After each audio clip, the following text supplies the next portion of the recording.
Cordial saludo, estimada tutora y compañeras. Es un gusto para mí saludarles.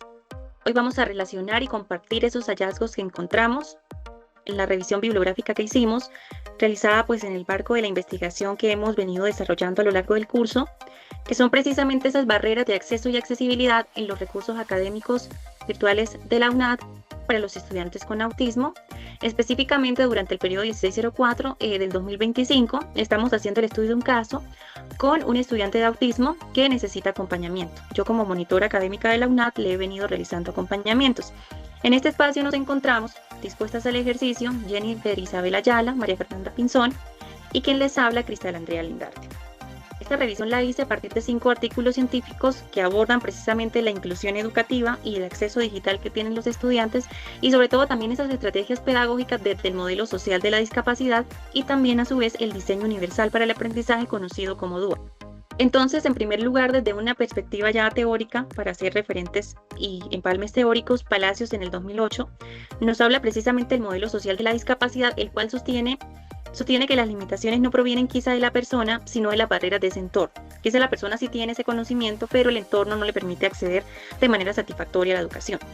En este marco pues, se articula con el enfoque del diseño universal del aprendizaje propuesto por Katz en el 2018, quien busca precisamente eliminar esos obstáculos desde la planificación pedagógica. Por su parte, también pues, García y Romero Ariza en el 2024 estudian que este modelo DUA permite superar esas barreras. Y destacan algo muy importante que es escuchar la voz del alumnado, es algo muy fundamental de los estudiantes para comprender cómo este modelo puede favorecer precisamente la participación y la autonomía de los estudiantes. Sus resultados, pues, muestran que las mayores barreras quizás surgen por la rigidez metodológica y la falta de accesibilidad tecnológica. Eso es lo que plantea la investigación que hicieron estos dos autores. Sánchez y Robles también en el 2025 nos hablan de las actitudes del profesorado en la formación de la neurodiversidad que se pueden encontrar en los alumnos, lo cual pues es muy importante porque ellos han evidenciado que aunque existe quizá la disposición para hacer ejercicios de inclusión con estos estudiantes, muchos docentes pues no se sienten preparados para aplicar estrategias accesibles y que vayan acordes a estos entornos virtuales y que respondan a esa neurodiversidad de los estudiantes. Estos hallazgos pues precisamente se conectan directamente con la realidad de la UNAD, donde la formación docente digital pues es un eje focal muy clave, porque nuestra universidad se basa en herramientas virtuales de aprendizaje. Es ahí también donde está muy importante la parte tecnológica y García, Holgado y Soto en el 2025 nos hablan de que los programas digitales basados en el DUA son muy importantes para fortalecer la autonomía de los estudiantes con autismo, pero que persisten barreras estructurales relacionadas con el acompañamiento y el diseño de las plataformas.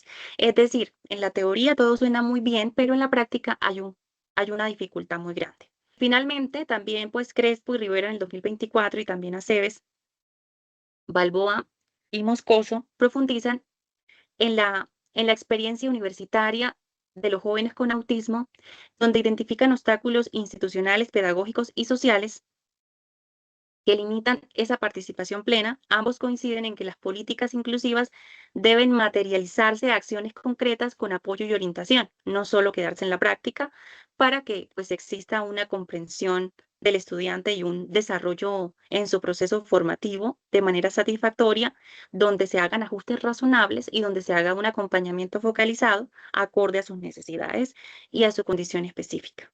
Muchísimas gracias. Muchas gracias, compañera Cristal. Ahora voy a hablar sobre mis referentes bibliográficos. Esta fue la investigación que realicé, entonces voy a empezar con el primero.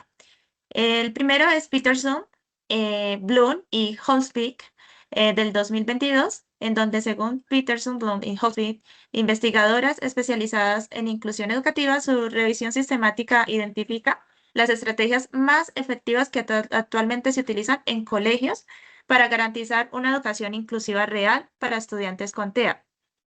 Este estudio es fundamental para mi marco teórico, para nuestro marco teórico, porque proporciona evidencia reciente y concreta sobre cuáles prácticas pedagógicas funcionan en la escuela y además se alinea directamente con los principios del diseño universal para el aprendizaje.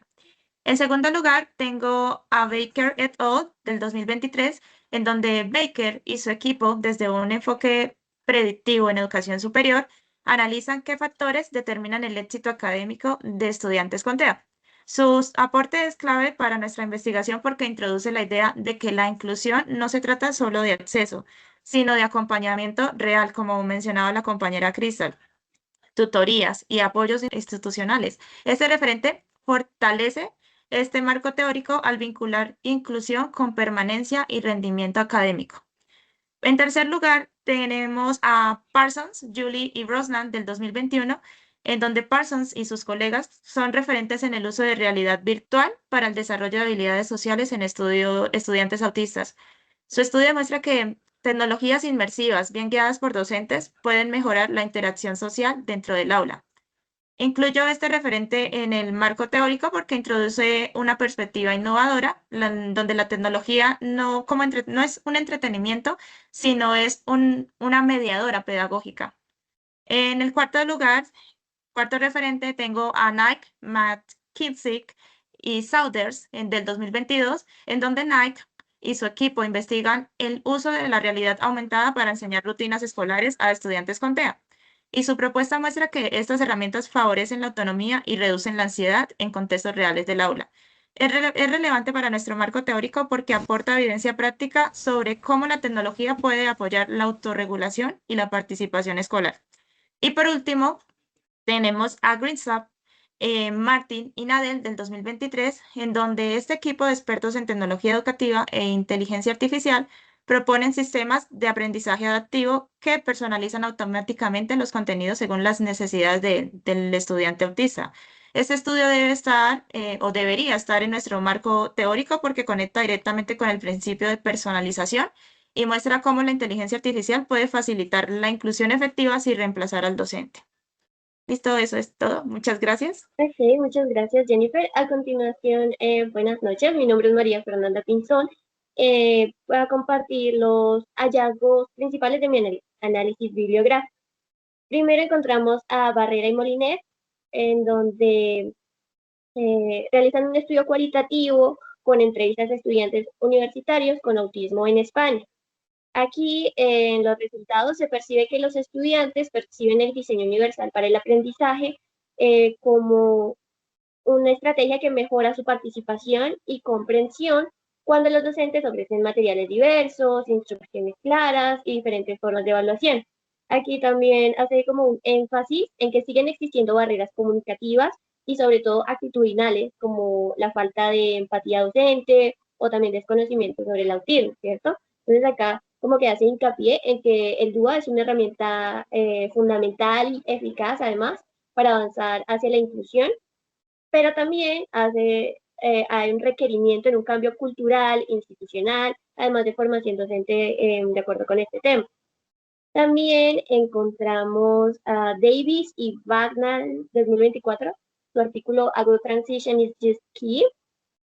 Acá este estudio tiene una metodología cualitativa en donde entrevistan o realizan entrevistas semiestructuradas a personal de apoyo a estudiantes autistas en universidades del Reino Unido.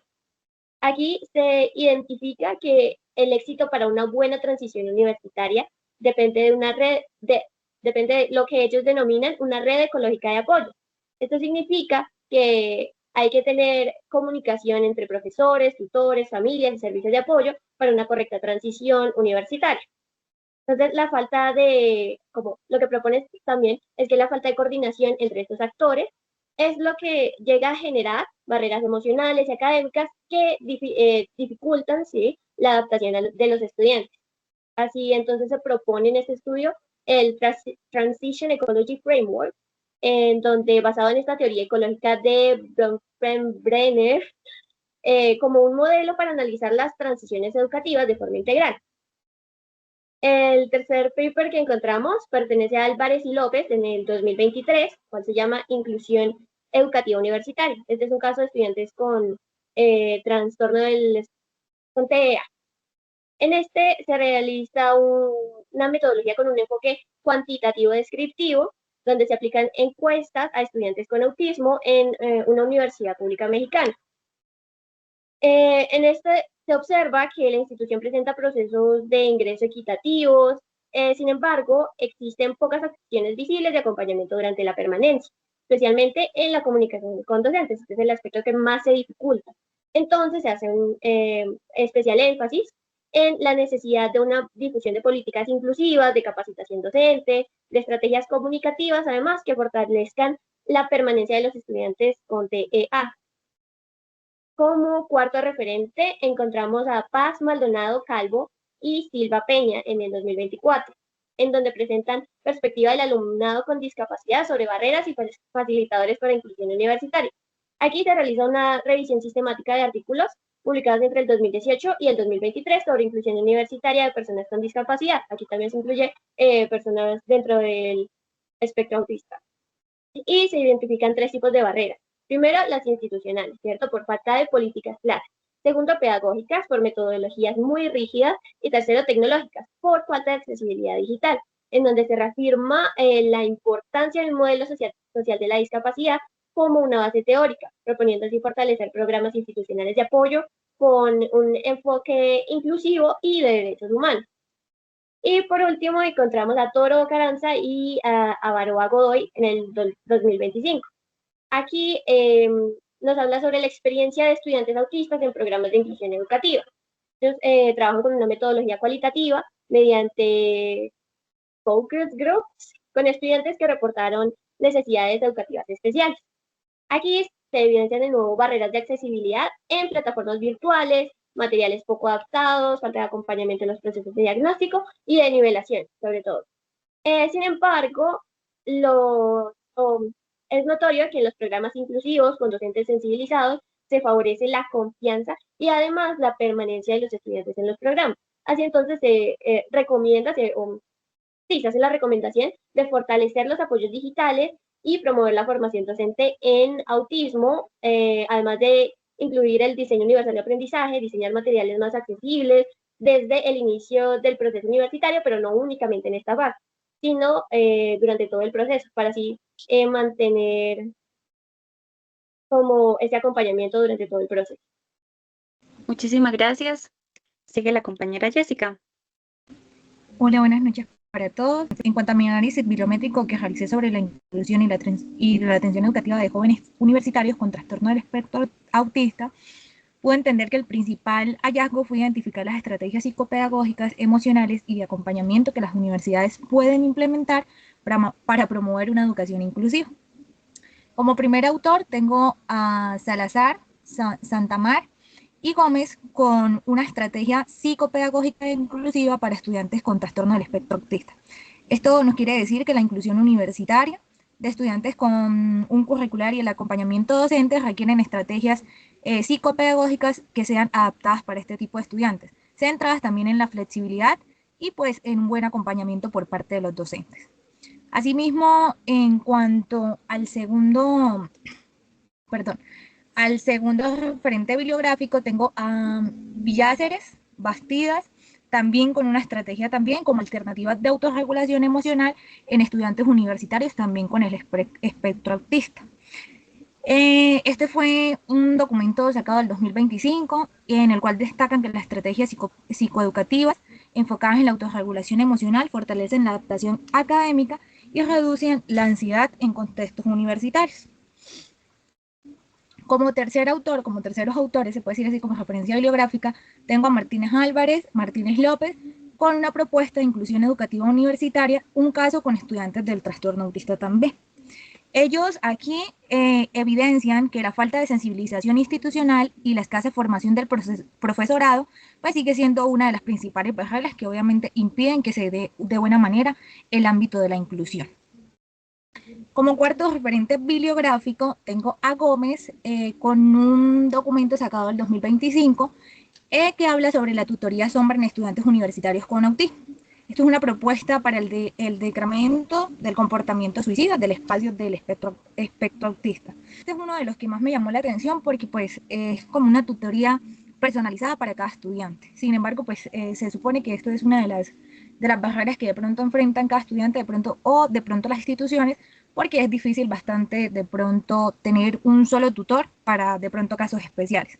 Sin embargo, este artículo propone la tutoría sombra como una herramienta de acompañamiento emocional que previene el aislamiento y conductas de riesgo en universitarios con autismo, para que de pronto pues no lleguen a sobrecargarse de información y no vayan a tener de pronto un ataque de ansiedad o demás de pronto, de pronto que se vayan a autolesionar o cosas similares. En cuanto al final, el último referente bibliográfico, tengo a Herrera, Olivares y Badilla, de un artículo del 2023, los cuales proponen rasgos autistas en estudiantes de educación superior. Entonces, ellos aquí subrayan la necesidad de reconocer la neurodiversidad dentro de las universidades, fomentando políticas y prácticas que promuevan la equidad y la aceptación. Entonces, eso sería en cuanto a los referentes bibliográficos que tengo. Sí, los autores que más propusieron, pero todos relacionados con la problemática identificada en la fase anterior, con el trastorno del espectro autista, pero siempre teniendo en cuenta que es una de las principales fuentes identificar las estrategias que sean viables para este tipo de personas con este tipo de situaciones. Muchísimas gracias a todas por sus diferentes ponencias. La verdad que ha sido pues un trasegar bastante interesante de bastantes autores que han postulado investigaciones y revisiones y estudios sobre el trastorno del espectro autista, que es una condición con la cual pues muchos estudiantes tienen que vivir cada día y eso no los hace menos, pero sí es una condición que hay que valorar y hay que tratar de una manera diferenciada. Entonces, ¿qué podemos decir? Pues que a partir de estos autores que hemos valorado, pues esas barreras de acceso y accesibilidad en la educación superior, pues quizás no son solamente de carácter tecnológico, sino también actitudinal y pedagógico. Y pues creo, no sé si las demás están de acuerdo conmigo en que podemos trabajar con el modelo social de la discapacidad y también con el diseño universal para el aprendizaje, considerándolos también como pilares teóricos y bases como soporte para comprender y transformar estas realidades que estamos abordando, que para también poder transformar esa realidad, no solo desde la igualdad, sino también desde la equidad de oportunidades, desde esa diversidad y no desde la homogeneidad. Entonces, también tomar esos elementos que hemos abordado de estos diferentes autores y nutrir ese modelo y ese diseño. No sé si están de acuerdo. Sí, de mi parte pues está bien, obviamente pues complementando una parte teórica sobre el aprendizaje inclusivo, teniendo en cuenta pues, el diseño universal del aprendizaje, que es el DUA, como mirar esa perspectiva de que lo que decía Cristal, o sea, de que no solamente es mirarlo desde el punto de vista de pronto tecnológico, sino más pues como pedagógico. Por supuesto, sobre todo cuando queremos observar las barreras de acceso, considero que estoy de acuerdo en utilizar el modelo social de la discapacidad, porque, bueno, este expone, ¿cierto?, que la discapacidad surge cuando el entorno impone barreras, ¿cierto? Entonces, por medio de este podemos observar la accesibilidad de la plataforma, el acompañamiento, la comunicación, y así nos va a permitir como analizar las condiciones institucionales tecnológicas que pueden limitar o favorecer la participación de los estudiantes con autismo. Entonces estoy completamente de acuerdo con esa sugerencia. Yo también estoy totalmente de acuerdo, ya que pues para mí el modelo social de la discapacidad tiene mucha importancia en la educación, ya que promueve el diseño universal para el aprendizaje, que es el DUA, se reconoce la diversidad y no el déficit, se fomentan adaptaciones flexibles, participación y autonomía y rechaza prácticas excluyentes como segregar o etiquetar. Muchísimas gracias a todas por sus participaciones. La verdad que podemos concluir que esta investigación pues ha sido muy relevante e importante porque nos permite pensar y visualizar cómo poder construir entornos virtuales que sean más inclusivos, que sean más humanos y que también sean accesibles. Muchísimas gracias y espero que nos podamos encontrar en una próxima oportunidad.